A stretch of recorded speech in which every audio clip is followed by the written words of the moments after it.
बहुजन समाज को दे रहे हैं धोखा, राजरतन अंबेडकर। जी हाँ साथियों, आपने बिल्कुल सही सुना। हो रहे 2023 के विधानसभा चुनाव में ब्राह्मणों ने राजरतन अंबेडकर जी का पैर खुद अपने हाथों से धोए और इनके पैरों पे फूल चढ़ाए और राजरतन अंबेडकर जी बहुत गदगद हो रहे थे। राजरतन अंबेडकर जी बाबा साहब के खुद वंशज बताते हैं, लेकिन ये खुद को भूल गए कि वही कांग्रेस, बाबा साहब को कांग्रेस ने खूनों की आंसू रुलाई थी। राजरतन अंबेडकर जी कांग्रेस प्रत्याशी पंकज उपाध्याय के समर्थन में पहुँचे थे और लोगों से आग्रह कर रहे थे, लोकतंत्र बचाना है, संविधान बचाना है तो कांग्रेस को जिताना चाहिए। इन्होंने इतना तक कह दिया कि भाजपा को कोई हरा सकता है तो वो है कांग्रेस, संविधान लोकतंत्र बचा सकती है तो वो है कांग्रेस। अब आप सोचिए कि कांग्रेस गांधीवाद पे चलती है और बहुजन अम्बेडकर वाद मानते हैं। ऐसे तो गांधी जी तथा डॉक्टर भीमराव अंबेडकर जी में कभी सहमति बनी नहीं। उस समय कांग्रेसियों ने बाबा साहब डॉक्टर भीमराव अंबेडकर जी को चुनाव तक हरवा दिया। राजरतन अंबेडकर मध्य प्रदेश मुरैना जिला जौरा विधानसभा में पंकज उपाध्याय को जिताने का अपील कर रहे हैं। अगर कोई संविधान बचा सकता है तो कांग्रेस को बता रहे हैं। कुछ समय पहले बहन कुमारी मायावती जी को सीएम पीएम के रूप में देखना चाहते थे, लेकिन अब इन्होंने कांग्रेस का सरकार बनाना चाहते हैं। शंका जाहिर करते हुए बोल रहे हैं कि हो सकता है कि इस देश में आगे चुनाव होगा कि नहीं होगा। जब भाजपा की सरकार बन जाती है तो कांग्रेस को राज्य तथा देश में लाना जरूरी समझते हैं। थोड़ा इस वीडियो में देखें क्या बोल रहे हैं राजरतन अंबेडकर जी।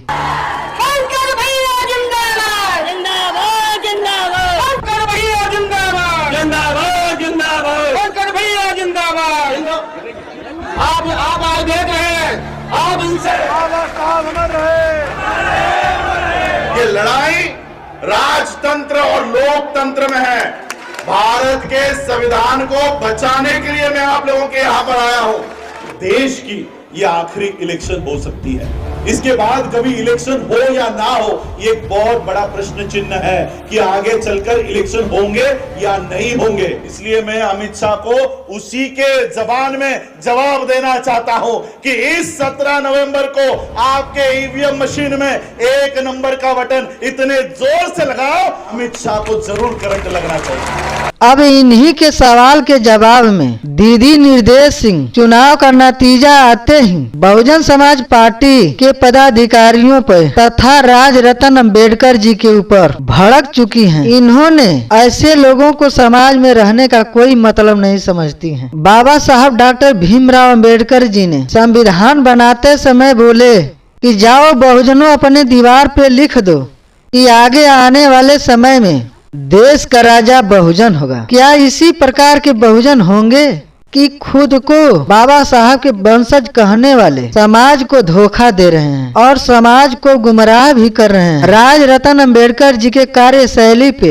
सवाल उठाती हुई नजर आ रही हैं। आगे देखें इस वीडियो में। कि राजरतन अंबेडकर जी अगर कांग्रेस के मंच पे जाते हैं, हालांकि वो वीडियो मैंने देखी है और बड़ा दुख सा हुआ कि जिस कांग्रेस से लड़ते लड़ते बाबा साहब अंबेडकर की पूरी जिंदगी निकल गई।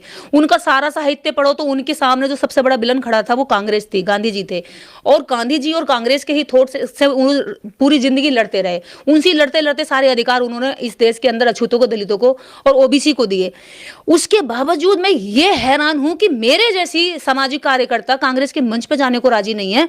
तो बाबा साहब अंबेडकर के वंश से कहने वाला एक व्यक्ति जो खुद को कहता है कि मैं बाबा साहब अंबेडकर का वंशज हूं, बाबा साहब अंबेडकर का एक्चुअल वंशज, बाबा साहब अंबेडकर का एक्चुअल खून कैसे उस कांग्रेस के मंच पर जाकर के कह सकता है कि बीजेपी को हराने के लिए कांग्रेस के साथ आ जाओ?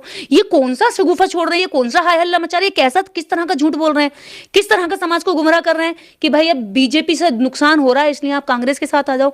वही कांग्रेस जिस कांग्रेस ने बाबा साहब को खून के आंसू रुलाया, वही कांग्रेस जिस कांग्रेस ने बाबा साहब अंबेडकर की रहस्य में हत्या करी।